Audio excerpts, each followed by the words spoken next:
फोमेंतो पुरस्कृत विचारवेध व्याख्यानमाला बाबूसो कामत स्मृती व्याख्यान.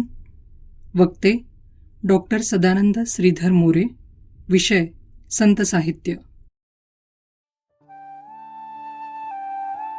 40च्या वर ग्रंथसंपदा.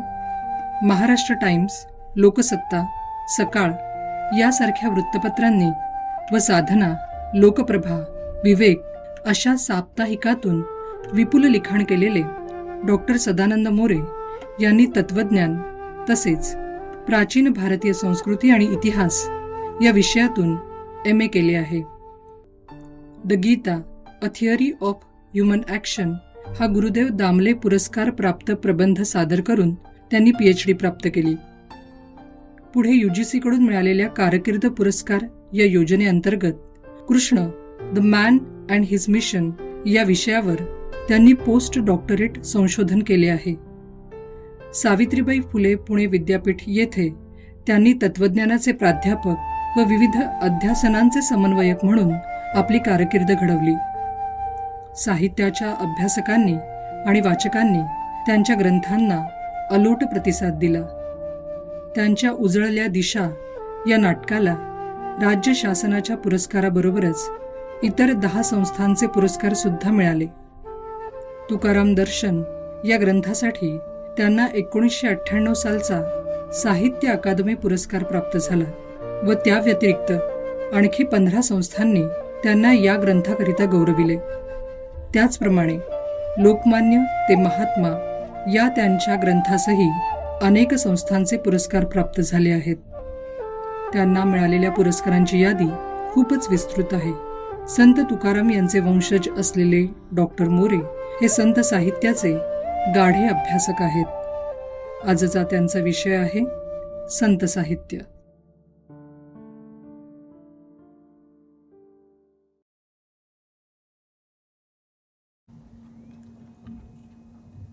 गोविंद विद्यानिकेतन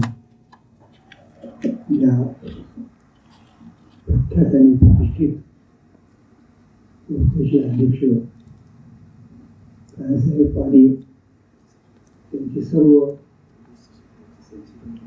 सहकारी आपल्या सर्वांना अभिवादन करतो. मित्र,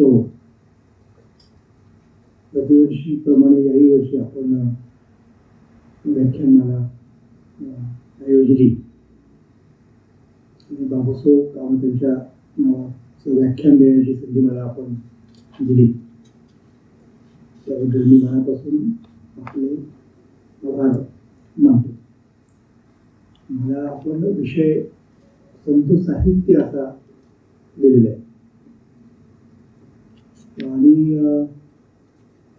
तो महत्वाचा विषय आहे निश्चितपणे.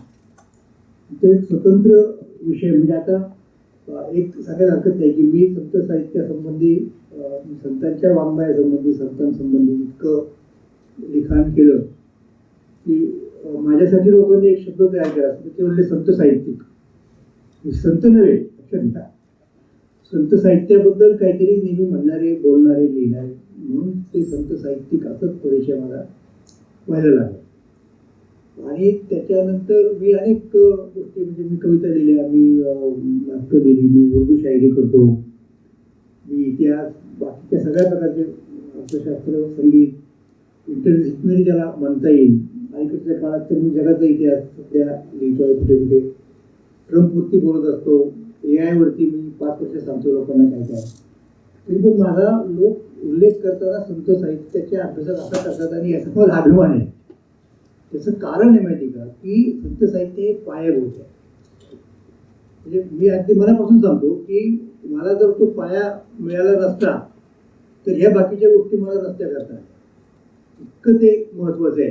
अर्थात तर हे सगळ्या लोकांना नाही लक्षात आलं, पूर्वीच्या सुद्धा अभ्यासकांना, कारण त्यांची दृष्टी तिकडे पाहण्याची अशी एक संकुचित त्याला म्हणायला टाकतो. म्हणजे की संत म्हणजे त्यांना देवामध्ये, धर्मामध्ये, मोक्षामध्ये, परलोकामध्ये स्वारस्य आहे आणि त्या स्वारस्यामुळे त्यांचं इकडच्या सगळ्या गोष्टींकडे दुर्लक्ष होतं. त्यांना काय करायचं राजकारणाचं, त्यांना काय करायचं इतिहासाचं, त्यांना काय करायचं समजायचं अशी एक चुकीची कल्पना मागच्या पिढ्यांमध्ये काही 100 वर्षापूर्वी आपल्याकडे रूढ झाली आणि त्यामुळं लोक तिकडे दुर्लक्ष करायला लागले. म्हणजे संत साहित्याचा अर्थ लोक काय व्हायला लागले की ठीक आहे निवृत्तीनंतर वगैरे जे अभ्यासायचं असतं ते संत साहित्य. म्हणजे मी कधी कधी गमतीने म्हणतो की ज्ञानेश्वरांनी म्हणजे जे संत साहित्याचा ज्यांनी पाया घातला असं म्हणतो आपण महाराष्ट्रात 13व्या शतकामध्ये, आणि तो कसा घातला तर ज्ञानेश्वरी नावाचा एक ग्रंथ लिहून. तर ज्ञानेश्वरी ग्रंथ जेव्हा लिहिला ज्ञानेश्वरांनी तेव्हा त्यांचं वय होतं 16. म्हणजे लिहायचं झालं आकड्यात तर 1वर 6. आणि ज्ञानेश्वरी वाचायची कधी वाचायची तर लोक म्हणतात निवृत्तीनंतर म्हणजे 60 नंतर, म्हणजे 6वर 1, म्हणजे बरोबर ज्ञानेश्वरांचे उलट करून टाकले. तर असं नाहीये, लक्षात घ्या. ही गोष्ट आपण समजून घेतली पाहिजे. आणि म्हणून संत साहित्याचा अभ्यास आपल्याला इतर साहित्याच्या ऑन पार ज्याला म्हणतो आपण, म्हणजे ते आपलं आहे, आजचं आहे, आपल्या जगण्याची त्याचा साक्षात संबंध आहे, हे समजून आपल्याला या गोष्टी खरं करायला पाहिजेत. आता त्याच्याकडे एवढा दुरावा लोकांना का वाटतो, म्हणजे सगळ्यांना वाटतो अशातलं भाग नाही. ज्यांना वाटतो त्यांना त्याचं एक कारण भाषिक कारण आहे. भाषा ही बदलती गोष्ट आहे की किंवा भाषा बदलते म्हणून भाषा टिकते. लक्षात घ्या, भाषेने जर ठरवलं की आपण बदलायचं नाही तर मग ती भाषा संपवतात. भाषेचं वैशिष्ट्य आहे, भाषेला ती भाषा जे लोक बोलतात त्यांच्या गरजा पुरवायच्या असतात. त्यांना काय हवंय काय नको आहे याची अभिव्यक्ती इतरांच्या समोर भाषेच्या माध्यमातून करावी लागते आपल्याला. मग ती जर नाही करता आली, बदलत्या गरजांचं आपण स्वरूप लक्षात नाही घेतलं तर मग ती भाषा संपून जाईल. म्हणून भाषा बदलणं हे चांगलंच आहे, त्याच्याबद्दल काही तक्रार करायचं कारण नाही. पण जेव्हा भाषा बदलती त्याचा अर्थ आपण असं नसतो घ्यायचा की मग अगोदरच्या भाषेच्या विशिष्ट फॉर्ममध्ये जे लोक काही म्हणत होते ते पण गेलं म्हणून नाही, ते जाऊ नाही शकत. ही गोष्ट आपण लक्षात घ्यायला पाहिजे. आणि भाषा कशी बदलते आणि का तिला बदलणं भाग पडतं, 5 मिनिटात तुम्हाला मी हा मुद्दा एक्सप्लेन करू शकतो. लोकमान्य टिळकांच्यावरती खटला भरला ब्रिटिश सरकारने. त्यांनी केसरीमध्ये काही राजद्रोहाचे लेख लिहिले वगैरे वगैरे असा आरोप करून, आणि तो खटला मुंबईत त्या न्यायाधीशांच्या समोर चालला. त्यांचं नाव दावड, ते पारशी होते, आणि त्याच्यात त्यांना 6 वर्षांची शिक्षा झाली. आणि मग ते मंडालेमध्ये त्यांना रवाना केलं. हे आपल्याला सगळ्यांना माहिती. पण त्या खटल्यामध्ये लोकमान्य टिळकांनी स्वतःचा बचाव स्वतःच केला, डिफेन्स, आपली बाजू वकील म्हणून स्वतःच मांडली. हे बऱ्याच लोकांना माहिती नसतं. आणि त्यावेळेला मोठमोठे लोक होते, लोकमान्यांचे चांगल्या जवळचे संबंधातले लोक होते, बॅरिस्टर जिना होते. तर बऱ्याच लोकांचं मत होतं की जिनांना हे वकीलपत्र द्यावं, कारण त्याच्या पूर्वीच्या काही केसेसमध्ये जिनांनी लढवलेली आहे टिळकांची केस वगैरे. तर जिनांची आणि टिळकांची चर्चा झाली मग त्या संदर्भात. जिना म्हणाले की या पद्धतीने ही केस मी नाही लढू शकणार. म्हणजे काय लक्षात आलं का तुमच्या, स्वतः लोकमान्य टिळक वकील होते, म्हणजे ते प्रत्यक्ष त्यांनी कधी प्रॅक्टिस नाही केली, पण त्यांचा कायद्याचा फार मोठा अभ्यास होता. आणि त्यांनी कायद्याचे क्लासेस चालवले होते पुढे, हे सुद्धा त्यांना माहीत नसतं. केसरीचा त्यांनी जेव्हा राजीनामा दिला, केसरीचा नाही, फर्ग्युसन कॉलेजच्या जे डी सोसायटीचा, त्यांच्यात काय काय मतभेद झाले, आगरकर टिळक, आणि बाहेर पडले. मग बाहेर पडल्यानंतर ते त्याला प्राध्यापक होते गणिताचे फर्ग्युसन कॉलेजमध्ये. मग आता जीवन चरित्रार्थ कसा चालायचा विषय तर लागतात ना. मग त्यांनी लॉ क्लास काढला, आणि महाराष्ट्रातल्या कानाकोपऱ्यातले लोक तिथे येऊन तरुण मुलं लॉ ज्यांना शिकायचे तिथं येऊन लोकमान्यांच्या क्लासमध्ये शिकायला लागली, कायद्याचं शिक्षण घ्यायला लागले. आणि कायद्याचं शिक्षण घेता घेता त्यांच्या राजकारणाचंही शिक्षण घ्यायला लागले. आणि त्यांची चळवळ अशा प्रकारे जी महाराष्ट्रावर पसरली ना, ती मुख्यत्वे करून वकिलांच्या माध्यमातून पसरली. पण वेगळा मुद्दा मला सांगायचं काय होतं की त्यांनी वकिली केली नाही, वकिली शिकवली, कायद्याचा अभ्यास चांगला होता. तर या केसमध्ये त्यांनी आपली बाजू आपण मांडली. काय त्यांचं म्हणणं होतं बाजू मांडताना, ते असं म्हणाले की मी हे जे लेख लिहिले राजकारणासंबंधी, राज्यकारभारासंबंधी, आत्ताच्या सरकारसंबंधी, ते मराठीतून लिहिले. कारण मला माझ्या मराठी भाषा बोलणाऱ्या बांधवांसाठी ते लिहायचे होते, त्यांना या गोष्टी समजून सांगायच्या होत्या. आता माझी अडचण कुठे येते ती सांगतो म्हणजे तुम्हाला. हे न्यायाधीश महाराज आहे, न्यायाधीशांना मराठी भाषा येते का? अजिबात नाही. ती पारशी होते, त्यांना इंग्रजी आणि फक्त गुजराती यायची, कारण पार्शांची मात्र वाटेल झालेलं होतं गुजराती नंतर येत नाही. नंतर जे ज्युरीत लोक होते 5-6 त्यातले काही इंग्रज होते, काही पारशी होते, त्यांच्यापैकी कोणाला मराठी भाषा कळते का? नाही. मग ज्यांना मराठी भाषा समजत नाही अशा लोकांना मी मराठीत काय लिहिलं या संबंधीची केस कशी काय चालवता येईल? कळेल का त्यांना काही? माझ्यावरती अन्याय होईल असं फिरत त्यांना म्हणाले. मग प्रश्न विचारला त्या न्यायाधीशांनी, तुम्ही असं कसं काय बोलू शकता? तुमच्या या अग्रलेखांची भाषांतर आमच्या ट्रान्सलेशन डिपार्टमेंटकडनं आम्ही करून घेतलेली आहे, त्यामुळे तुम्ही काय म्हणालात मराठीच्या मला तोच तर म्हणले प्रॉब्लेम आहे. काय प्रॉब्लेम आहे तो की आमची आत्तापर्यंत जी मराठी विकसित होत गेली आमच्या संस्कृतीमध्ये, आम्ही ज्या पद्धतीने व्यवहार करायचो आणि खूप केलं ना मराठ्यांनी अख्ख्या भारताचं राजकारण केलेलं आहे, त्याच्यामुळे तो काही नवीन व्यवहार नाही त्यांच्यासाठी. कोट्यवधी काळात अजूनही पेशवे दप्तरामध्ये न वाचली गेली, तो आहे मुद्दा. पण आता आम्ही ज्या पद्धतीने करतोय किंवा आम्हाला करावं लागतोय तुमच्या राजवटीमुळं, त्या सगळ्या कल्पना, त्या सगळ्या पॉलिटिकल, सोशल, लिगल इन्स्टिट्यूशन्स हे युरोपियन आहेत, आम्हाला परकीय आहे. मग त्यांचा व्यवहार ज्या भाषेतून चालतो ती इंग्रजी भाषा, त्यातले शब्द आम्हाला मराठीत आणताना सोपं नाही पडत. आम्हाला त्यासाठी एक शब्द तयार करावा लागतो नवीन, किंवा कधी कधी आमच्यात जे शब्द आहेत प्रचलित त्यातल्या एखाद्या शब्दाला एक वेगळा अर्थ किंवा अर्थछटा द्यावी लागते. त्यामुळं ते तुम्हाला कळेल असं नाही ज्याची भाषा नाही मराठी अशा लोकांना, म्हणून त्यांनी ते आर्ग्युमेंट केलं. आता ते काय आर्ग्युमेंट मान्य केलं नाही, आपल्याला झाला जे काय व्हायचं ते आपल्याला सगळ्यांना माहिती आहे. पण इथे मुद्दा काय आला की त्या काळामध्ये मराठी बदलत होते ना, म्हणजे नवीन दुसरी काही जी भाषा आहे जिची आपल्याला गरज आहे, भाषा ही कुणी चेंज म्हणून शिकत नाही, भाषा ही माणसाची गरज असते आपल्याला. मग आता आपण इंग्रजी शिकणं ही मराठी माणसाची गरज बनली. इंग्रजीचा प्रभाव मराठीवरती पडायला लागला. कृष्णशास्त्री चिपळूणकरांनी मराठीचं एक संपूर्ण सिंटॅक्स, नवीन गोष्टी पेलता याव्यात म्हणून इंग्रजीच्या धर्तीवरती केला आणि तो ऍक्सेप्ट केला सगळ्यांनी. ही भाषेची गंमत आहे. त्यामुळं मी हे फक्त उदाहरण म्हणून का दिलं की भाषा ही बदलत असते, बदलावीच लागते, हा माझा मुद्दा आहे. पण त्याचा अर्थ भाषेमध्ये असलेले तुमचे विचार, तुमची संपत्ती, वैचारिक संपत्ती, तुमचं सांस्कृतिक संचित हे तुम्ही टाकून द्यायचं असतं का? तुमची जीवनशैली, तुमच्या निष्ठा या सगळ्या तिथे असतात आणि त्या काय तुम्ही घडवलेल्या नसतात, त्या अशा कित्येक वर्षांपासून चालत आल्या. हे मराठी माणसांच्या ज्या काही निष्ठा, जी काही कमिटमेंट, जी जगण्याची शैली, विचार करण्याची शैली, हे कुणी घडवलेलं आहे तर हे संतांनी घडवलं. म्हणून लोकमान्य टिळकांनी गीता रस्ते ग्रंथ जो लिहिला, लक्षात घ्या, त्या ग्रंथामध्ये जास्तीत जास्त अवतरणं म्हणजे उद्धरणं, कोटेशन्स ते कोणाचे असतील? म्हणजे भगवद्गीतेवरती भाषा असल्यामुळे भगवद्गीतेचे सगळे श्लोक येणारच, त्याच्यात काय प्रश्न नाही. पण सगळ्यात जास्त अवतरणं ही तुकाराम महाराजांच्या अभंगाची. सुरुवात तुकोबांच्या अभंगापासून होते ग्रंथाची, शेवट समारोप तुकोबांच्या अभंगाने होतो आणि मध्ये अनेक ठिकाणी जिथे जिथे त्यांना आवश्यकता वाटते तिथे तिथे आपला मुद्दा स्पष्ट करण्यासाठी ते तुकोबांचे अभंग होतात. वेगवेगळे लोक घ्या तुम्ही. मी टिळकांचं उदाहरण काय घेतलं सगळ्यांना माहिती आहे टिळक. आणखी तुम्हाला काही उदाहरणं देईन मी.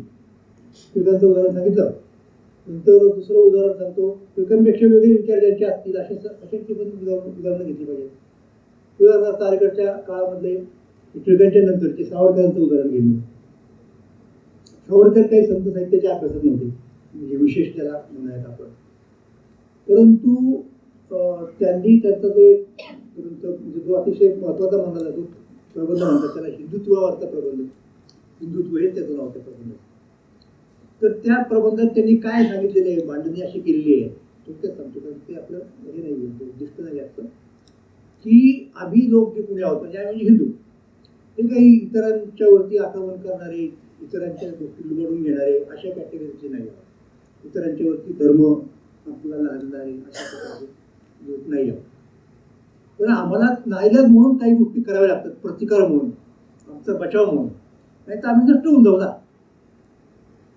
ज्या क्षणी बाकीचे लोक हे करायला आमच्यावरती आक्रमण नाही करणार. लक्षात घ्या मुद्दा. त्या क्षणी आम्ही सुद्धा तुकोबांप्रमाणे म्हणू, हा समारोप आहे हिंदुत्वाचा. काय म्हणू की आमचा स्वदेश भुवनत्रया माझी वास. संपूर्ण त्रिभुवन हे आमच्या वास्तव्याचं ठिकाण आहे. आम्ही सगळ्या जगाकडे बघतो एक सगळ्या माणसाचं वसतिस्थान म्हणून. वसुदैव कुटुंबकम वगैरे आपल्याकडे आहे की नाही, किंवा ज्ञानेश्वर म्हणाले विश्वाची माझी घरं, ही आमची मूळ प्रवृत्ती आहे. पण ती मूळ प्रवृत्ती जपण्यासाठी, तिचा प्रसार करण्यासाठी आम्हाला टिकलं तर पाहिजे ना. आम्हाला आम्ही न टिकणं म्हणजे ही प्रवृत्ती नष्ट होणं अशा प्रकारची, म्हणून त्याची गरज आहे. तर हे सांगताना कोणाच्या आधाराने सांगतात सावरकर, हे तुकोबांच्या आहेत. आणखीन उदाहरणं देतो एक दोन, म्हणजे मला काय म्हणायचं ते तुमच्या लक्षात येईल. तिसरं उदाहरण मला मुद्दाम द्यायचं आहे ते गोवळकर गुरुजींचं. आता गुरुजी म्हणजे राष्ट्रीय सेवक संघाचे दुसरे सरसंघचालक. त्यांच्याबाबत कोणी संत साहित्याचा अभ्यासक वगैरे असा आरोप करणार नाही. पण गमत पहा जी कशी येते की त्यांनी आयुष्यभर ती धुरा सांभाळली. मग ती सांभाळताना संघावरती त्यांच्या कारकिर्दीत एकदा बंदी सुद्धा आली होती. मग तो सत्याग्रह झाला. मग त्याच्यात काहीतरी झाली, तडजोड झाली वगैरे वगैरे, त्याचं काही कारण नाही मला. पण ते जेव्हा मृत्यूशय्येवरती होते तेव्हा त्यांना असं वाटलं की आपण जाता जाता आपल्या अनुयायांशी एक संवाद साधा, सहकार्याशी, अनुयायांशी. त्यांचं मोठं नेटवर्क होतं. आज सुद्धा सगळ्या जगात संघ ही क्रमांक 1 ची संघटना आहे, हे सगळ्यांना माहिती आहे. तर पत्र लिहायला घेतलं त्यांनी, अनावृत्त पत्र म्हणतो ना आपण, तशा प्रकारचं पत्र त्यांनी लिहायला घेतलं. लिहिलं काय लिहिलं म्हणजे आशय सांगतो मी की इतक्या दिवस आपण विश्वासाने माझ्यावरती संघटना सोपवली, मला जमलं तसं मी कारभार केला वगैरे. या सगळ्या प्रक्रियेमध्ये चुकून माकून मुद्दाम वटेवर जर माझ्याकडनं कोणावर अन्याय झाला असेल, कोणाच्या बाबतीत मी काहीतरी कटू बोललो असेल तर त्याची मला क्षमा, हे त्यांना म्हणायचे. ते ती म्हणाले, पण ते म्हणून त्यांना समाधान नाही झालं. मग शेवटी आता गंमत अशी आहे, परत हे पत्र त्यांचं हिंदीमध्ये आहे, मराठीतली चालू नसतं, कारण त्यांचे अनुयायी सगळ्या भारतात आहेत, उत्तरेतर नक्कीच होते, म्हणून ते हिंदीत लिहिलं. मग अंतमे शेवटी मी माझं म्हणणं हे तुकारामांच्या शब्दातून व्यक्त, आणि मग त्यांनी तो अभंग तुकोबांचा कोट केला. शेवटची विनवणी संतजीने ऐकावी, विसरतो न पडावा माझा देवा तुमासी, बहु फार बोलो काही सर्व ठाई विधित वगैरे वगैरे. तर हा अभंग तुकोबांचा त्यांनी कोट केला आणि ते पत्र संपवलं. हा अभंग गुरुजींच्या नागपूरमधल्या रेशीमबागेतल्या समाधीवरती कोरलेला आहे.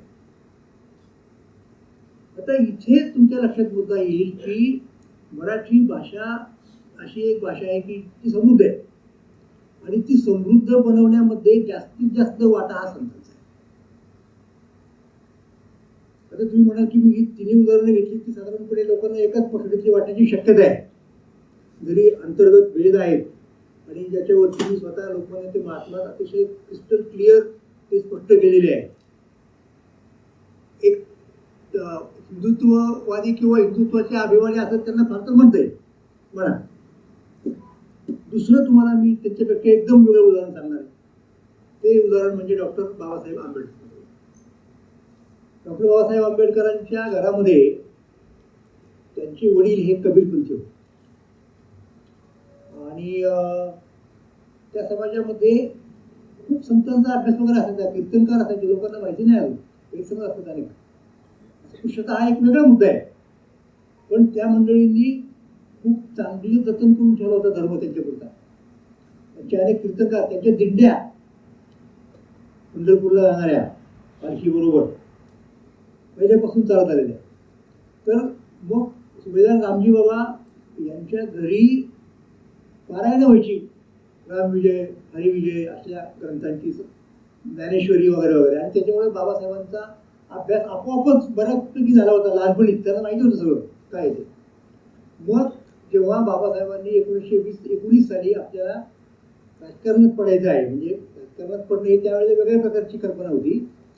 त्यांना त्यांच्या समाजाचा उद्धार करायचा होता, त्यांचे हक्क मागायचे होते सवर्ण समाजाकडे, अस्पृश्यांचे.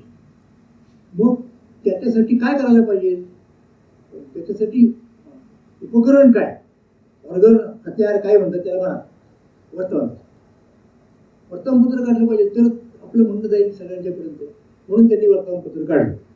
त्या वर्तमानपत्राचं नाव मूक नायक. त्या वर्तमानपत्राच्या मूकनायक या शीर्षकाच्या वरती सामान्यपणे आपल्याकडे पूर्वी पद्धत असायची बा मराठी पत्रकारितेमध्ये, काही एक वाक्य टाकायचे कोणाचे तरी, ब्रीद वाक्य म्हणून. अनेक लोकमान्य टिळकांच्या याच्यात ते संस्कृतचं वाक्य असायचं, आणखी कोणात कशाचं असायचं. आचार्यात्र्यांच्या मराठामध्ये तुकोबांचाच अभंग आहे, भले तरी देऊ. तसं बाबासाहेब आंबेडकरांना आपल्याला जे सांगायचं आहे लोकांना या वर्तमानपत्राच्या माध्यमातून, त्याचं ब्रीद काय, त्याचं मिशन काय, तर त्यांना बरोबर तुकोबांचा अभंग आठवला. आता मुद्दा कसा होतो की मूक नायक, अजूनपर्यंत हा समाज बोलत नव्हता, त्याला बोललं जाऊ देत नव्हतं, अभिव्यक्ती त्याच्या आकांक्षांची, इच्छांची, त्याच्या तक्रारींची होत नव्हती. तर मूक राहून चालणार नाही, बोललं पाहिजे, व्यक्त झालं पाहिजे, हे बाबासाहेबांना सांगायचं. मग ते का व्यक्त झालं पाहिजे हे तुकोबांच्या भाषेत ते सांगतात. तुकोबांचा अभंग आहे की नवे जगी कोणी मुकयाचा जाण, सार्थक लाजून हित नव्हे. जगात मुक्या माणसाचं काही चालत नाही, कुणीही त्याचं म्हणजे सांगणारच नाही तर ऐकणार कसं कोण, गप्प बसून चालणार नाही. सार्थक लाजून हित नव्हे, काय आता करू धरून या भीड, निशंक हे तोंड वाजवले. प्रत्येक अंकात मूकनायकच्या तुम्हाला वरती तो अभंग तुकोबांचा शीर्षस्थ असा दिसेल. आता आहे का गोष्टी सावरकर लोकमान्य आपलं हे आंबेडकर यांचा काही संबंध नाही, वेगळ्या प्रकारचे असतात. दुसरं पत्र, हे पत्र बंद पडलं माझ्याकडे. मग त्यांना जेव्हा त्यांनी बहारला सत्याग्रह केला तेव्हा एक चळवळीचा दुसरा टप्पा सुरू झाला. तेव्हाही त्यांना वाटलं की आता आपल्याला एक वर्तमानपत्र चालवलं पाहिजे. मग त्यांनी दुसरं वर्तमानपत्र काढलं. त्या दुसऱ्या वर्तमानपत्रामध्ये त्यांचं मुकन आहे, दुसरं बहिष्कृत भारत. त्याच्यात त्यांचं ब्रीदवाक्य हे ज्ञानेश्वरीच्या 2 मुळे होते. स्वधर्माचा प्रोत्साहन करा, उठ अर्जुना धनुष्यबाण घे लढ. म्हणजे आता इथे काय मुद्दा आला, जे लोकमान्य टिळक असतील, नंतर आणखीन पुढे असतील, आंबेडकर असतील, मुलगी असतील, सावरकर असतील, यांनी फक्त अलौकिक, आध्यात्मिक, पारमार्थिक कारणासाठी संत साहित्याचा नाही वापर केलेला. थेट लौकिक जीवनाशी, जगण्याशी तुमच्या आमच्या संबंध असणाऱ्या गोष्टींच्या संबंधी बोलताना, लिहिताना त्याचा उपयोग केला. म्हणजे एक कधीही जगण्यापासून तुटलेलं नाहीये संतांचं जे काही साहित्य होतं. तर हा आपण लक्षात ठेवला पाहिजे मुद्दा कोणता, की संत साहित्य हे असं लोक समजतात त्याप्रमाणे पारलौकिक वगैरे अशा प्रकारचं नाही. आणि त्याचं एक कारण काय माहिती का, आता सामान्यपणे एखाद्याला असं वाटणं साहजिक आहे, कारण बऱ्याच धर्मामध्ये असं असतं, पारलौकिक असतं, ऐहिक असतं. संतांच्या विचारांमध्ये ऐहिक आणि पारलौकिक ही हानीच नाहीये. त्यांनी ते सगळं जगलं माणसाचं असं एकसंध, एक रस असं मानलं. तर म्हणून काही का कारणामुळे म्हणा मधल्या काळात लोकांचा असा गैरसमज व्हायला लागला की हे वेगळे, हे वेगळे, आपण आधुनिक आहोत, आपला काय संबंध या गोष्टींशी, पूर्वीच्या काळातले लोक ठीक आहेत, असं असं कधीच नव्हतं. तर म्हणून मला सांगायचं काय होतं की संत साहित्य म्हटल्यानंतर आपल्या पुढे जी एक कल्पना येते तशी कल्पना, तो भाग संतांच्या मध्ये आहे, तो कसा नाकारता येईल. पण फक्त तेवढंच आहे असं जेव्हा लोकांना वाटतं ना, तेव्हा प्रश्न निर्माण होतो. आणि म्हणून मी जे म्हणालो की मराठी भाषा, मराठी साहित्य, मराठी संस्कृती हे जे सगळे शब्द येतात, आपण एक विचार करा, साधारणपणे आपल्याला असं चित्र दिसतं की 13व्या शतकामध्ये पहिल्यांदा ज्ञानेश्वरांनी ज्ञानेश्वरी लिहिली. तेव्हापासून वारकरी संतांनी काय म्हणतात त्याला साहित्य निर्माण करण्याची परंपरा सुरू झाली. ज्ञानेश्वरी पहिली, ज्ञानेश्वरांची भावंड ते पण सगळे अभंग राहतात, बरोबर. मग त्यांचे जवळचे स्नेही सहकारी नामदेवराय, नामदेवरायांचे अभंग आहेत. त्या काळचे जेवढे म्हणून लोक आहेत, अगदी सुखोबा, मोरा कुंभार, नरहरी सोनार, अनुपात्रा, सगळ्या जातीमधले स्त्री पुरुष हे साहित्य निर्माण करतात मराठीमध्ये. हे लक्षात घ्या, साहित्य निर्माण करणं हे अमुक एका जातीची वगैरे नक्केदारी नव्हती. जेव्हा केव्हा असेल तेव्हा असेल, पण ही मोडून काढली या वारकरी परंपरेनं. इतकी मोडून काढली की तुम्हाला आश्चर्य वाटेल. एक वेगळी कल्पना तुम्हाला सांगतो. ज्ञानेश्वर महाराज आणि त्यांची भावंड 3, म्हणजे एकूण 4 भावंड. चारही भावंड उत्तम अशा प्रकारच्या कविता करायचे कवी होते. संपूर्ण कुटुंबाला लक्षात घ्या. नामदेवांच्या कुटुंबामध्ये नामदेवांच्या सह 14 लोक होते आणि 15वी दासी जनी. हे 15चे 15 लोक अपंग असायचे. गाथेमध्ये समाविष्ट आहे. चोखोबा अंत्यज मानले जायचे जाती व्यवस्थेमध्ये. चोखोबा स्वतः, त्यांची पत्नी, त्यांचा मुलगा, त्यांची मुलगी, त्यांचा जावई, मेवणा, हे सगळे कवी आहेत. त्यांचे उत्तम अभंग आहेत. अजूनही लोक गातात, म्हणतात. हे संपूर्ण कुटुंब कवी आहे. असं कुठं उदाहरण मला दाखवा दुसऱ्या भाषेत सांग. आणि एकच नाही कुटुंब, म्हणजे एक आहे हे इतकं आहे ते. हे निर्माण कोणी केलं साहित्य 13व्या शतकामध्ये? वारकऱ्यांनी केलं, म्हणजे सत्तांनी. आणि तिथपासून आपण पुढे जात राहिलो तर आपल्याला दिसतंय की त्याच्यानंतर आपल्याला कोण भेटतं या संतांच्या पैकी निर्मिती करणार मराठीमध्ये? संत एकनाथांचे पणजोग आहे. त्यांचं नाव म्हणून असतं. म्हणजे तुम्हाला कोणी दिसत नाही. म्हणजे काळात त्या इस्लामचं आक्रमण आलं वगैरे वगैरे, राजवट बदलली, सगळी माहिती आहे. एकनाथ महाराज, संत एकनाथ महाराजांनंतर लगोलग तुकोबा आहे. तुकोबांच्या नंतर तुकोबांच्या शिष्या बहिणाबाई आहेत. त्यांचे अभंग तुकोबांच्या अभंगांच्या इतके समर्थ आहेत. बहिणाबाईंच्या नंतर संत निळोबा येतात.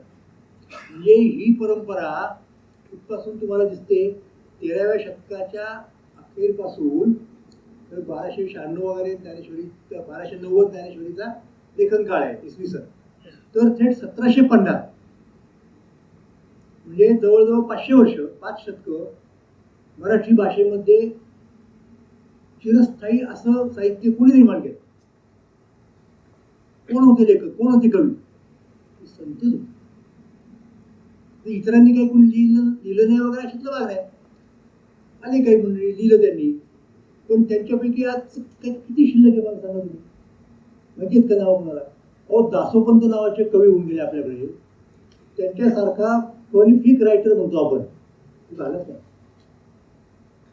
त्यांनी भगवद्गीतेवरती मराठी भाष्य केले आहे. गीतारण त्याचं नाव. ती किती मोठा असेल व्याप्तीने? म्हणजे तुमच्या लक्षात येईल की एवढे लेखक मोठमोठे होते आपल्याकडं. संपूर्ण ज्ञानेश्वरीची संख्या जी आहे ना ओव्यांची, संपूर्ण 9000 काहीतरी आहे. तेवढी संख्या दासोपंतांच्या गीतारनामामधल्या एकट्या 18व्या अध्यायाच्या भाषेची. 9000 वय फक्त एका अध्यायात. एवढे मोठमोठे ताकदीचे लेखक होते. आणखीन कुणी होऊन गेले. तो कोण बैरा पिसा होता, त्यांनी भागवतावरती लिहिलं. नंतरच्या काळात अगदी कोबांच्या पर्यंत आलो आपण तरी तुम्हाला वामन पंडित दिसतील. नंतरच्या काळात पंडित कवीची एक परंपरा निर्माण झाली. त्याच्यामध्ये आपले मोरोपंत आहेत, मोठे कवी मानले जातात. दरम्यानच्या काळात पराक्रम केला मराठ्यांनी, मोठी राज्य पराभूत केली, उत्तरेला गेली, अटकेपर्यंत झेंडे दिले, बखरी निर्माण झाल्या गद्य भाषेमध्ये. हे सगळे यातलं आज किती टिकून आहे? दासोपंतांचं नाव सांगावं लागतं, नसतं माहिती. पण हे 500 वर्ष चालणारं जे साहित्य, ते मुख्य संतांचं साहित्य. म्हणून माझा मुद्दा तोच आहे की मराठी भाषा आपण ज्याला म्हणतो की नाही, ती संतांनी घडवलेली भाषा आहे. म्हणजे मी कधी कधी गमतीने सांगा की आपण संस्कृत भाषेला देववाणी असं म्हणतो ना, शब्दच आहे आपल्याला देववाणी. आणि खरंच आहे, ज्यांना आपण देव मानतो, 33 कोटी असतील किंवा किती असतील, त्यांचे संवाद एकमेकांशी कोणत्या भाषेत व्हायचे? अवतार घ्या, म्हणजे राम घ्या, कृष्ण घ्या, आणखी बाकीची काही वेदांमधले इंद्र असेल, वरुण असेल, हे सगळे लोक काय कोणती भाषा बोलायची? संस्कृत भाषा बोलायची. त्यामुळे खरंच आहे ना, म्हणजे ते देववाणीच म्हणावं लागेल. आता प्रश्न असा आहे की काही बुद्धिवादी वगैरे जी मंडळी असतात त्यांना मुळात देव हीच कल्पना मान्य नाही. देवच नाही तर ते देवाने कशा असू शकतो? संस्कृत सुद्धा माणसांचीच आहे. म्हणून तर यांना म्हणावं लागलं ना एकमेकांना, संस्कृत भाषा देवे केली. प्राकृत काय चोरापासून आहे? की एकनाथांनी आव्हान देऊन विचारलं. पण तो नाही मुद्दा माझा मुद्दा वेगळा आहे. त्यामुळं संस्कृत भाषा देववाणी आहे किंवा नाही याच्याबद्दल चर्चा होऊ शकेल, वाद होऊ शकेल. देव मानणारे आणि देव मानणारे यांच्यातला तो वाद आहे. तू आपल्याला काय करायचं त्याची. पण मराठीच्या बाबतीत 100% तुम्हाला सांगतो, मराठी ही संतवाणीच आहे. करा वाद कसा करणार? कोणी दिलं 500 वर्ष 5 शतक कोण लिहित होतं? कोणाच्या कृती आजही आहेत? लक्षात घ्या. त्यामुळं ही अशी अक्षुण्ण अखंड परंपरा आहे संतांची. म्हणून मराठी साहित्य मराठी साहित्याचा मुख्य प्रवाह कोणता आहे? तर तो संत साहित्य. आणि आता हे बघा, मी मगाशी ज्यांचं उदाहरण दिलं नाही बाबासाहेब आंबेडकर, त्यांचं एक वाक्य जर मी कोट केलं ना तर लोकांना धक्का बसतो. असं कसं म्हणतील बाबासाहेब? आता म्हणले त्याला मी काय बोलू? तुम्हाला विचारून थोडंच म्हणणार ते. ते असं म्हणाले होते की गाथा आणि ज्ञानेश्वरी हे 2 ग्रंथ सोडून बाकीचे सगळे ग्रंथ पाण्यात बुडवले तरी काही मराठीचं नुकसान नाही होत. असे बाबासाहेब म्हटलेले ते त्याची पद्धत असते आपला मुद्दा मांडण्यासाठी वगैरे. आपण काही ते शब्दशः घ्यायचं कारण नाही. पण त्याचा अर्थ एवढा तरी तुम्ही घ्याल की नाही की इतकं महत्व या संतांच्या साहित्याला मराठीमध्ये आहे. संत साहित्य आपण जेव्हा म्हणतो ना तेव्हा मी तुम्हाला हे नाही सांगणार म्हणजे पंढरपूरची वारी करा किंवा विठ्ठलाचं भजन करा, हे सगळे सांगतात बाकीचे लोक. वारकरी कीर्तनाला तुम्ही जा किंवा बाकीचे आणखी तुम्ही असतील संत साहित्याच्या अभ्यासात मी जे सांगत असतो, पण या व्यासपीठावरून नाही सांगणार. हे मराठी भाषा ही कशी घडली, तिला हे स्वरूप कशामुळे प्राप्त झालं, कोणामुळे प्राप्त झालं, हे वैभव कशामुळे आहे, हे मला तुम्हाला सांगायचं. आणि म्हणून मी म्हणाल की मराठी ही संत. मग आता वेगवेगळ्या कारणामुळं आपण तिकडे दुर्लक्ष कसं होत गेलं. त्याचं एक कारण मी तुम्हाला सांगितलं की इंग्रज लोक आपल्याकडे आले, त्यांनी एक नवीन व्यवस्था आणली, नवीन मूल्य आणली. लक्षात घ्या, नवीन धर्म सुद्धा आणला, नवीन भाषा आणली आणि त्यांची चलती होती. जगभर त्यांचं राज्य होतं. त्याच्यामुळे साहजिकपणे लोकांना वाटायला लागलं की अरे ही भाषा फार भारी आहे त्यांना, त्याचं काय कारण आहे. त्यांनी सगळ्या जगातलं ज्ञान त्याच्यामध्ये असं विचवलेलं आहे. मग शब्द आला एक आधुनिक. आणि मग लोक म्हणायला लागले की हे जे आहे ना इंग्रजांनी जे आणलं त्याला अनुसरून जे काय आहे ते आधुनिक, आणि त्याच्या अगोदरचं जे काय आहे ते सगळं पारंपरिक. मग त्यांच्यात भेद सुरू झाला. पारंपरिक आणि पारंपरिक हे विज्ञानाला सोडून असतं, आधुनिक हे विज्ञानाला धरून असतं. पारंपरिक मध्ये विषमता असते, आधुनिकामध्ये नसते. अशा प्रकारच्या हे व्हायला लागल्या आणि लोकांचं तिकडे विशेषतः शिकलेल्या लोकांचं तिकडे दुर्लक्ष व्हायला हे एक कारण आहे. हे एक कारण आहे, म्हणजे याला आपण राजकीय कारण वगैरे म्हणू शकतो. दुसरं कारण मी सांगितलं की ते भाषिक कारण आहे की भाषा बदलते. त्यामुळे नवाच्या काळात जी भाषा लोक वापरायचे, मराठी माणसं तशा पद्धतीने बोलायची, तशी आता बोलत नाही. त्यातले बरेचसे शब्द त्या काळात लुप्त झाले. मग इतक्या लांब जायची गरज काय? तुम्ही बघा, 100 वर्षापूर्वी मराठी माणसाची भाषा बोलायची, मराठीच बोलायची, पण ज्या प्रकारची मराठी बोलायची त्या प्रकारची मराठी आता बोलत नाही, वेगळी बोलतात. आता तर तुम्ही बघा, पर्टिक्युलरली सोशल मीडिया आणि ते सगळे मोबाईलच्या याच्यामुळं भाषा, तरुण पिढीची भाषा कदाचित त्यांच्या घरातच मोठ्या माणसांना कळणार नाही काय बोलतो असं आहे ना. म्हणजे फरक पडतो. लक्षात घ्या, 100 वर्षापूर्वीची भाषा आत्ताची नाहीये. त्या 100 वर्षापूर्वीच्या त्या काळामध्ये त्याच्या अगोदरच्या 100 वर्षाची भाषा जी होती ती तेव्हाची नसणार. आणखी मागे जा तुम्ही, वस्तुस्थिती आहे. म्हणजे तुम्हाला अगदी ज्ञानेश्वरांची भाषा आणि तुकारामांची भाषा याच्यात फरक दिसतो, असणारच. तर हे भाषेचं बदलतं रूप आहे. त्यामुळे आपल्याला भाषा जेवढी जुनी तेवढी आपल्याला लांबची वाटते. म्हणजे आपली नाही, आपली वाटत इन द सेन्स आपण नाही बोलत या अर्थाने. म्हणजे नमस्कार करू आपण, कुठे पोथी लागली तर निदान चपला काढून दारातून पुढे जाऊन येऊ नमस्कार करू, तो वेगळा मुद्दा, तो धार्मिक वगैरे मुद्दा असतो. माझा मुद्दा वेगळा आहे. तर ही भाषा अशी अशी बदलत चालते, मग आपण त्या भाषेपासून दुरावतो. आणि मी तेही सांगितलं की त्याच्याबद्दल तक्रार नाही, भाषा बदलली तरच ती, मग जी भाषा बदलत नाही तिचा काय प्रॉब्लेम होतो बघा. संस्कृत लोक का बोलत नाहीत सगळ्या भारतातली, जरी कुणी घोषणा केली की संस्कृत राष्ट्रभाषा होणार आहे का आता, तर ती लोकांची भाषा राहिलेली नाही ना. तुमच्या आजच्या ज्या गरजा आहेत, शिवी देणं सुद्धा गरज आहे. गरज नाही लोक शिव्या, तुम्हाला मला नसल्या आवडलं तरी लोक शिवी देणे समजा. संस्कृतमधून नाही लोक शिवाय देणार, त्यांना वाटतं की संस्कृत शिवाय वाटलं एवढी पवित्र भाषा देवाशिवाय मराठीत देऊ शकता. तर मुद्दा काय मला सांगायचा आहे की भाषा बदलते, बदलू द्या, पण ती भाषा मुळात कशी घडत आहे, त्याची जडणघडण कशी केली, त्याची पायाभरणी केली. आणि एक लक्षात घ्या, तुकोबांचा अभंग आहे की चांगला पाया कोणता, की ज्या पायावरती तुम्ही कितीही मजली इमारत वरती चढवा ते टिकणार, तुला धक्का लागणार नाही. इमारत किती उंच न्यायची, किती मजले चढवायचे याच्यावरून पाया ठरतो. तुम्हाला समजा 4 मजली इमारत बांधायची असेल तर जेवढा पाया घ्यावा लागतो त्यापेक्षा जास्त खोल पाया 5 मजली बांधताना करावा. तसं तुकोबा सांगतात त्यांच्या याच्यामध्ये की जेणे जाय कळसा पाया उत्तम होतो तैसा.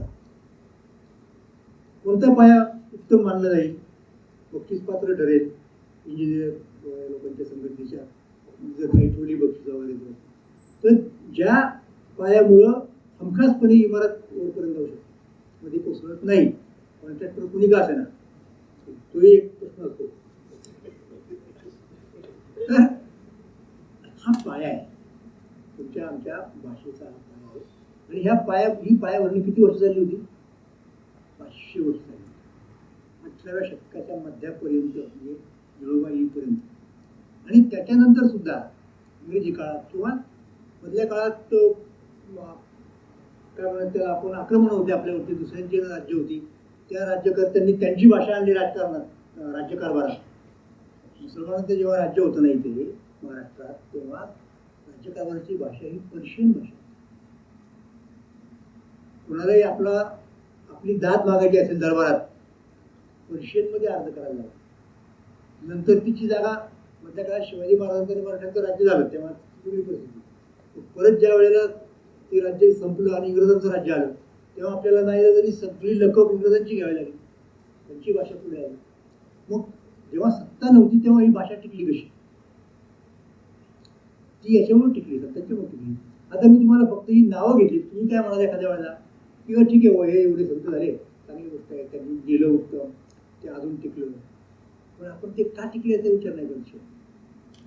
ते टिकले याचं कारण असं दिला की या संतांच्या मागे वारकरी संप्रदायाची भरभक्कम यंत्रणा होती.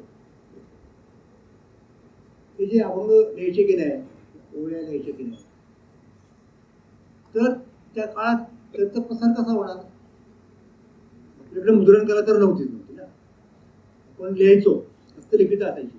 हस्तलिखितांच्या प्रोडक्शनला फार मर्यादा असतं, जास्त शक्यच नाही, खर्चिक काम असतं, वेळ घेणारं काम असतं, त्यामुळे त्या तुलनेत कमी. मग अशा परिस्थितीमध्ये हे सगळे संतांचे अभंग वारकरी मंडळी मुखोद्गत करायचे, पाठ असेल. माझे वडील उदाहरणार्थ आमच्या जीव गावात जेवढं शिकणं शक्य होतं तेवढं शिकले, काय फायनल वगैरे असेल. आणि त्यांची इच्छा होती की आपण पुण्याला जायचं, पुढचं शिक्षण घ्यायला, हायस्कूलला जायचं, कॉलेजमध्ये जाऊन ग्रॅज्युएट व्हायचं वगैरे. आमच्या गावात कोणी त्यावेळेला तसं केलेलं नव्हतं. मग त्यांनी आजोबांना, म्हणजे त्यांच्या वडिलांना विचारलं की मला तुम्ही शाळेत घ्या. आता आमचे आजोबा हे जुन्या पिढीतले, त्या काळाच्या लोकांची अशा समजूत होते की इंग्रजी शाळेमध्ये मुलं गेली पुण्याला शहरामध्ये ते बिघडलं, मग ते बिघडलं तर ते आपली परंपरा सोडून देते, मग कीर्तन कोण करणार, भजन कोण करणार. तर त्यांची इच्छा नव्हती यांनी जावं म्हणून पुण्याला शिकायला.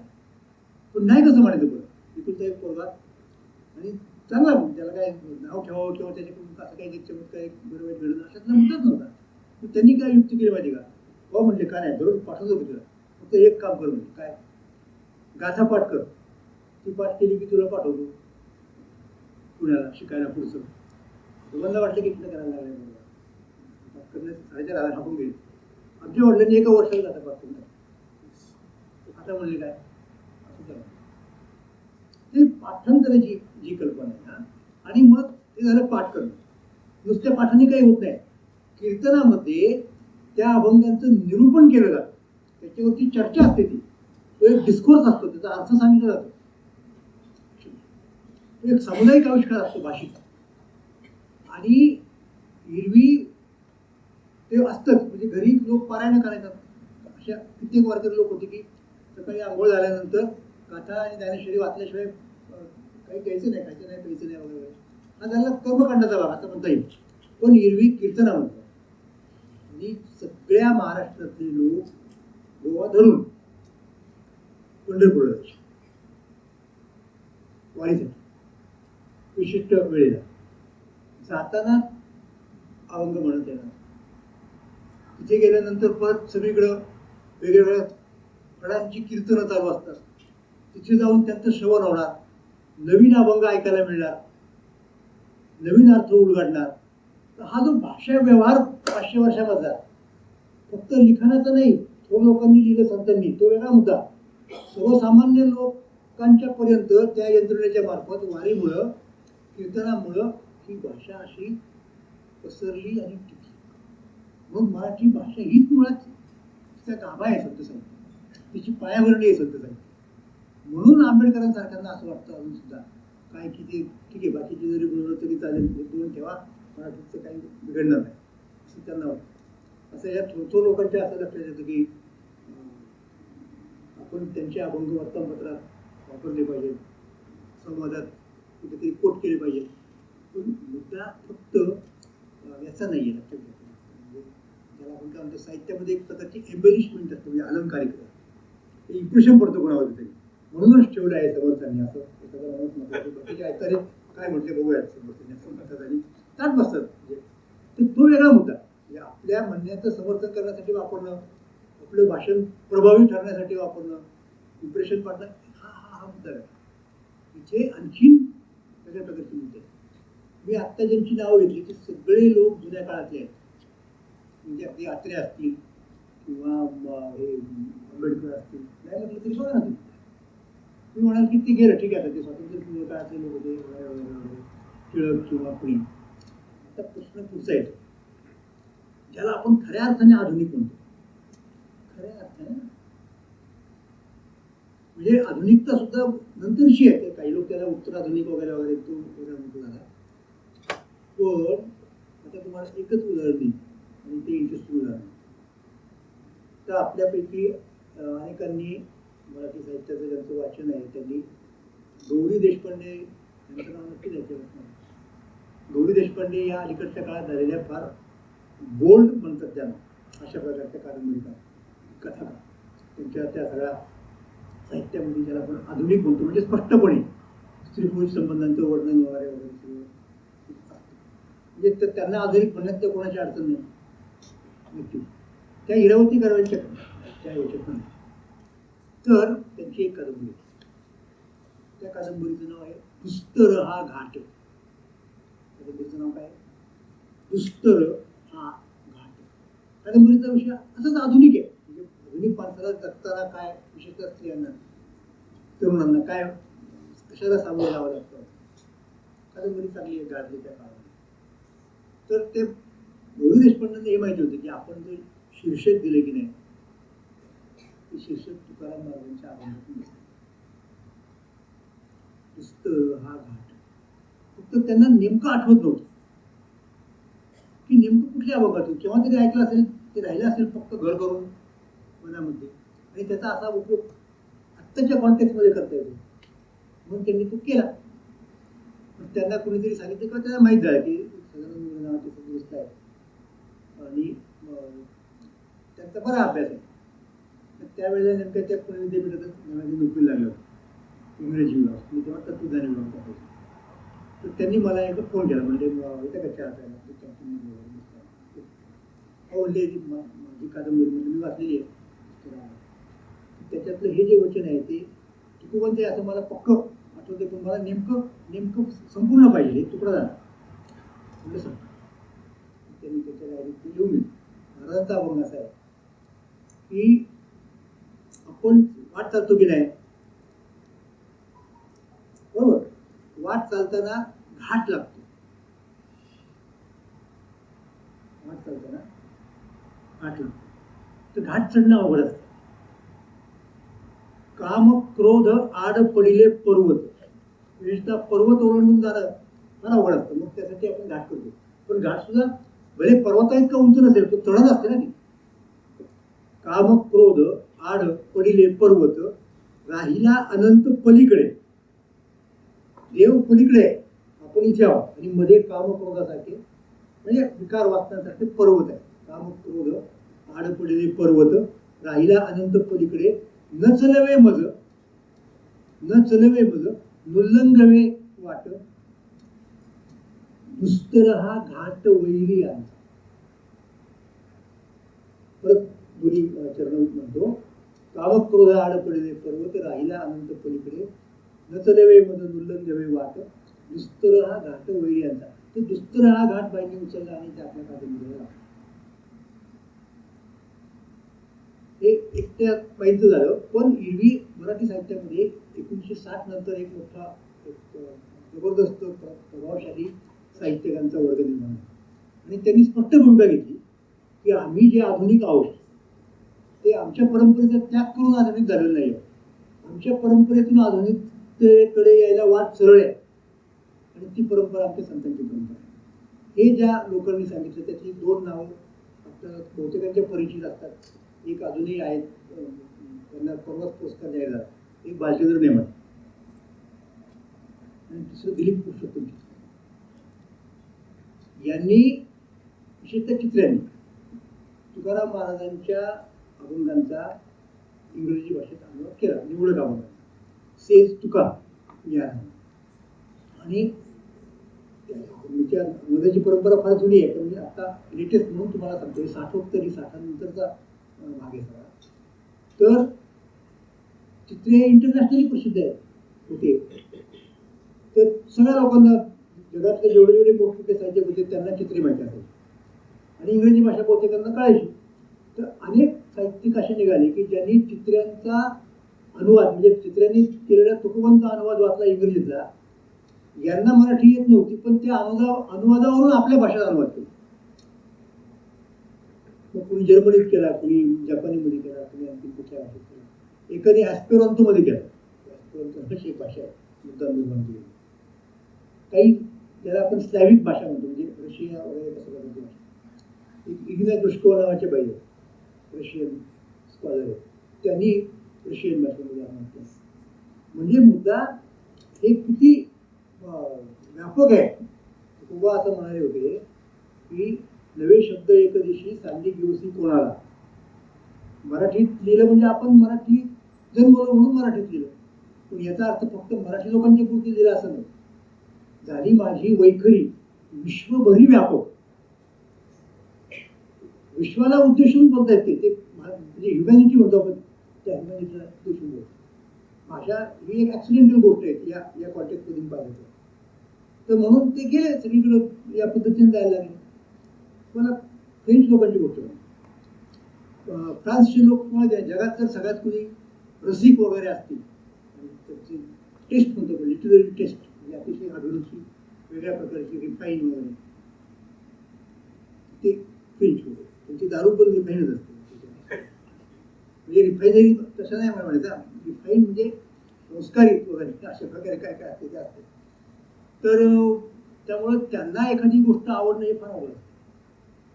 आधुनिक साहित्यातले बरेचसे प्रवाह तिथं निर्माण झाले. तर ही दलरी नावाचे जे मुळात ख्रिश्चन मिशनरी होते ते महाराष्ट्रात आले, पुण्यात आले, पुण्यात राहिले, वारकरी संप्रदायाचा अभ्यास केला, कल्ट ऑफ विठोबा नावाचं पुस्तक लिहिलं आणि तुकाराम महाराजांच्या काही अभंगांचा अनुवाद फ्रेंच भाषेत केला. त्या पुस्तकाच्या आतापर्यंत 20-25 आवृत्त्या छापलेल्या आहेत. म्हणजे फ्रेंच लोकांचा रिस्पॉन्स. एकदा गंमत काय झाली, महाराष्ट्रातले काही साहित्यिक जास्त ना एक्सचेंज प्रोग्राम होतो आपण बा, तिकडच्या देशातले इकडे येतात, इकडचे तिकडे जातात. त्यांना फ्रान्समध्ये जायचं असं ठरलं म्हणजे सरकारच्या स्पॉन्सरशिपने आणि तिकडचे पण इकडे आहेत म्हणजे परिचय व्हावा. ते काही लोक गेले फ्रान्समध्ये. आता फ्रान्समध्ये यांना काय कोणाला फ्रेंच भाषा वगैरे येत नव्हती. मग दुभाषा कोणतरी असतो मध्ये त्यांनी एकमेकांना परिचय करून दिला. फक्त महाराष्ट्रातले नव्हते, भारतातले होते हे तुम्हाला सांगतो. मग आता भारतातले साहित्यिक तिकडे, बाकीचे सगळे फ्रेंच, त्यांचं एक गॅदरिंग. आणि मग प्रत्येक साहित्यिकाने सांगायचे की मी माझं नाव आहे, मी अमक्या भाषेत लिहितो.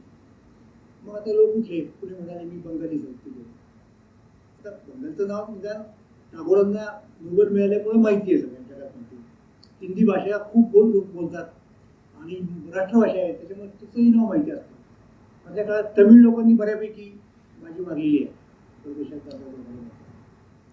तर आपल्याकडचे एक साहित्यिक होते ज्याचं नाव लक्ष्मण माने. तर माने म्हणजे लक्ष्मण माने, मी मराठी भाषा बोलतो, मराठी साहित्य.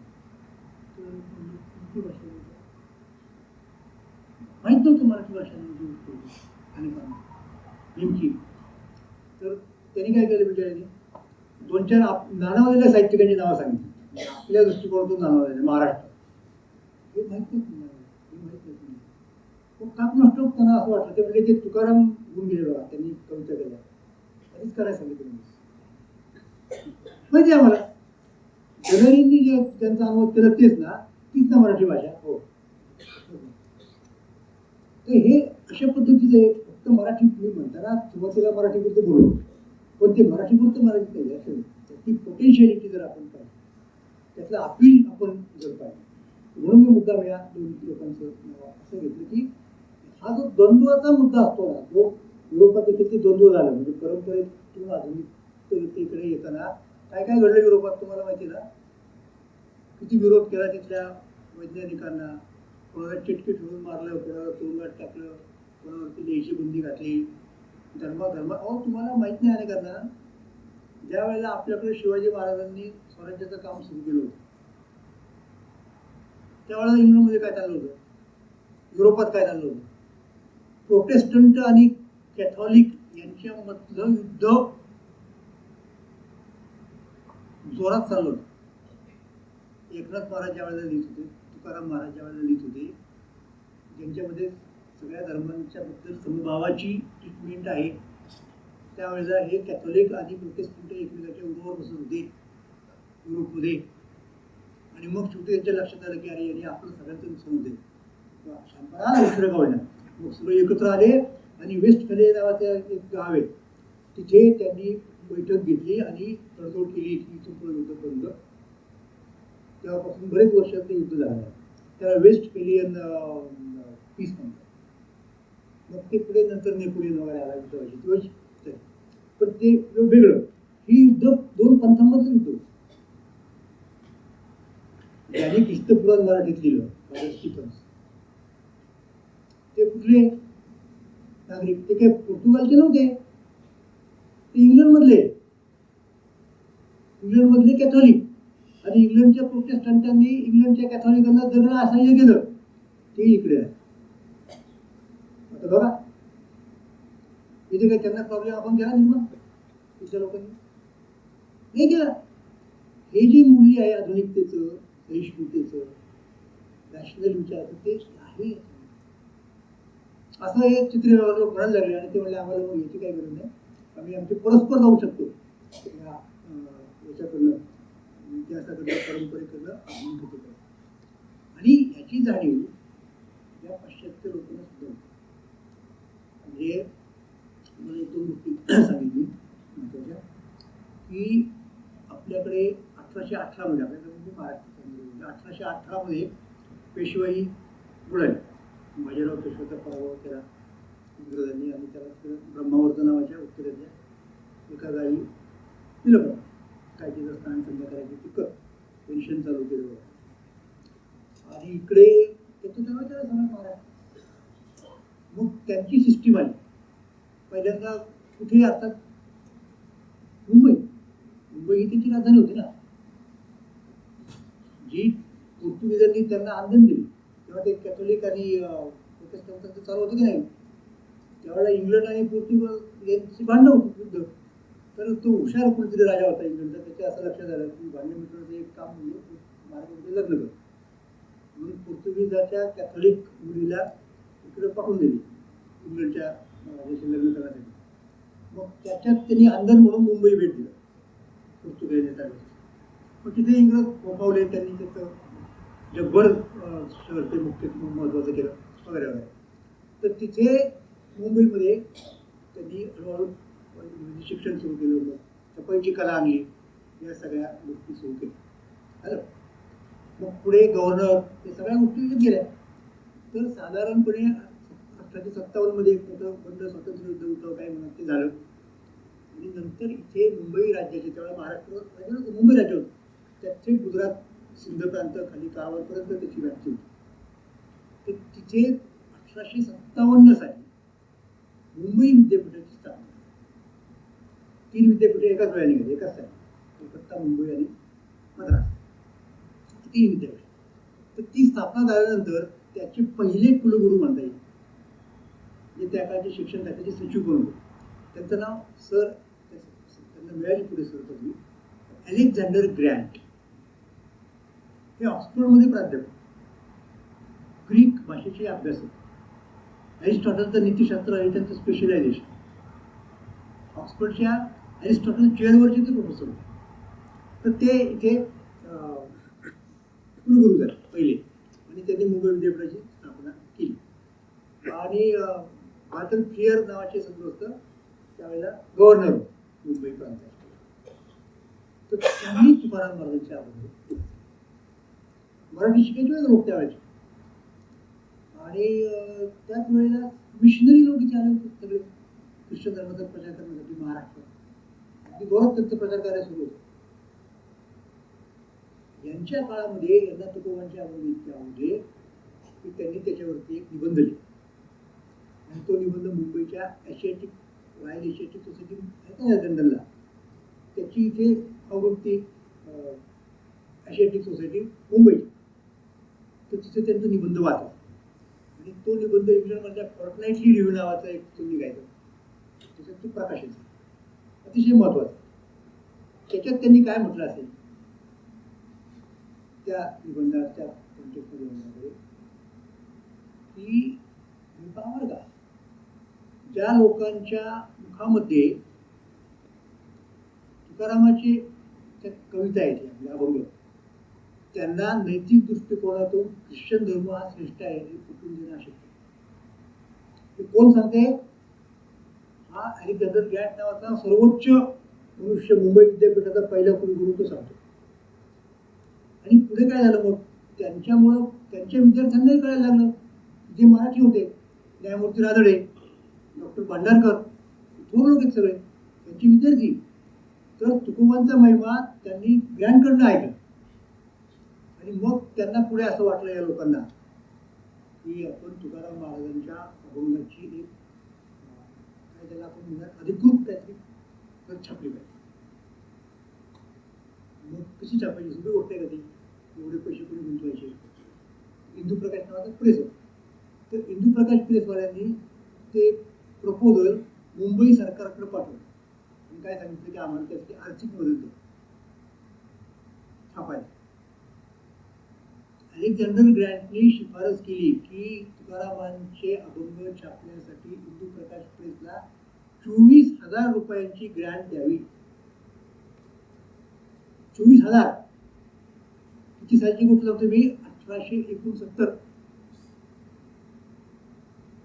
दिली. आणि त्यामुळे 2 खंडांमध्ये तुकोबांचे अभंग छापले गेले. हे कोणामुळे? या ग्रँट साहेबांनी. तर हा मुद्दा समजून घ्या तुम्ही की हे जे काही साहित्य आहे ते फक्त मराठीतून लिहिले गेलं चांगली गोष्ट आहे, आपल्याला अभिमान वाटला पाहिजे, आपला वारसा आहे, आपण तो घेऊन पुढे जायला पाहिजे वगैरे वगैरे. पण त्याचं अपील ज्याला म्हणतो आपण, ते कुठल्याही धर्माचा राष्ट्राचा मुद्दाच नाही आहे, सगळे ओलांडून पलीकडं जाणं. आणि म्हणून असे पाश्चात्य लोक, तर हे स्वतः काही मिशनरी होते, पण एका मिशनरीची गोष्ट आणखी मुद्दाम सांगतो, म्हणजे ते सांगतो मी थांबतो. ती गोष्ट काय आहे, एक मिशनरी, त्याचं नाव डॉक्टर ॲबट. तर डॉक्टर ॲबट, रेव्हरंड ॲबट म्हणाले त्यांना. ते असे तिथे आले, आणि इथे आले म्हटल्यानंतर कशासाठी आले? धर्मप्रसाराचं काम करणार. मिशनचा अर्थ तो होता, मिशनरी करणं म्हणजे ते त्यांचं की मिशनच्या आधारात लोकांना पटवून सांगणं वगैरे.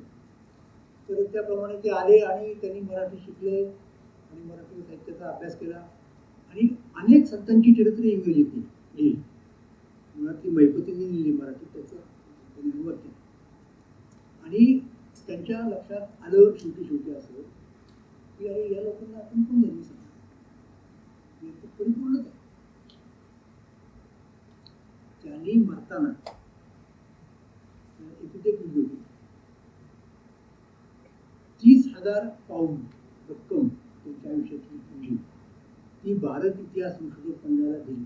त्याच्यासाठी संतांच्या वाङ्मयाचा इंग्रजीत वगैरे अनुवाद मंडळाने ती दुसऱ्याच कामासाठी वापरली. म्हणजे हा वेळ तो चालता जोपर्यंत कुणी ऑडिटर ऍक्शन घेत नाही, सीएना मुद्दाम सांगतो तोपर्यंत हे व्यवहार चालत राहतात. तर तेही त्याच्यापेक्षा पण सांगतो ना, मृत्यूपत्रात त्यांनी हे केलं. आणि आणखी काय सांगितलं मृत्यूपत्रात की माझ्या मृत्यूनंतर माझं दफन न करता दहन करावं आणि माझी रक्षा तुकाराम महाराजांच्या भंडारा डोंगरावरती अशी करून टाकावी. हा संत साहित्याचा प्रभाव असू शकतो. आपणच जर तिकडे पाठ ठेवायची वगैरे ठरवलं तर ठीक आहे, त्यांचं काम करून ते गेले. हो, आपलं काम जे आहे ना ते त्यांचं करायचं म्हणून नाही, आपल्या फायद्यासाठी आहे. शेवटचा मुद्दा असा आहे की आज तो झपाट्याने काळ बदलतो आहे तंत्रज्ञानामुळे. हे तंत्रज्ञान असं आहे की आपल्याला, आपण नेहमी चर्चा करत असतो की मराठीवरती इंग्रजीचा आक्रमण होतो, हिंदीचा आक्रमण होतो, शाळा बंद करतात, वाचन संस्कृतीचा लोप होतो. दक्षिणेतले पण लोक हेच म्हणतात हिंदीबद्दल वगैरे. सगळ्या भारतात मिळून सुरू गोष्ट खरी आहे, होत असते. पण एक गोष्ट लोकांना अजून कळलेली नाही की सगळ्याच भाषांच्यावरती तंत्रज्ञानाचा अनुभव, सगळ्याच भाषांवर, त्याला इंग्रजी सगळ्या भाषांवर. आणि ते ज्या माध्यमामधून होते ना, ते माध्यम माणसानेच तयार केले. त्या माध्यमाचं नाव आर्टिफिशियल इंटेलिजन्स. ते अक्षरशः दिवसांनी पुढे चाललेले आहे. आपल्याकडे आता परवानगी चार्जेस सबमिट झाले वगैरे चांगली गोष्ट आहे. आपण खूप मोठा पुष्पूर्ण वगैरे बोलू, पण तुम्हाला सांगतो आपण सांगा ही वस्तुस्थिती आहे. म्हणजे अमान्य करण्यात का आज चीन आणि अमेरिका याच्यात खऱ्या अर्थाने लागले आणि ती फार मोठी आहे आणि चीननी फार मदत मारली होती. आपण अजूनपर्यंत दुय्यम आहोत. आपलं दुय्यमत्व आंतरराष्ट्रीय व्यवहारात कधी संपत असं जर मला प्रश्न विचारला नाही. आपण म्हणतो ना आमची एवढं लोक तिकडे सिलिकॉन व्हॅली आहे आणि या कंपनीचा सीईओ आहे आपल्या याचा, खरं ते वैयक्तिक पातळीवरती झालं, त्यांच्या गुणवत्तेने ते गेले, चांगली गोष्ट. वास्तविक मुद्दा असा आहे की आपले बहुतेक ते काम करतो ना आपण, ती दुय्यम स्वरूपाची असते, ती क्रिएटिव्ह प्रोडक्टिव्ह नसते. म्हणून तर आपल्याकडे मध्ये ते कुठलं होतं आता कॉल सेंटर ती रात्री उघडायची बघा ना. आणि त्याच्यातला एक अत्यंत सूक्ष्म मुद्दा सांगतो तो मुद्दा असा आहे, आपण खऱ्या अर्थाने जगात अमेरिकेसारख्या देशाची बदली बरोबर केली.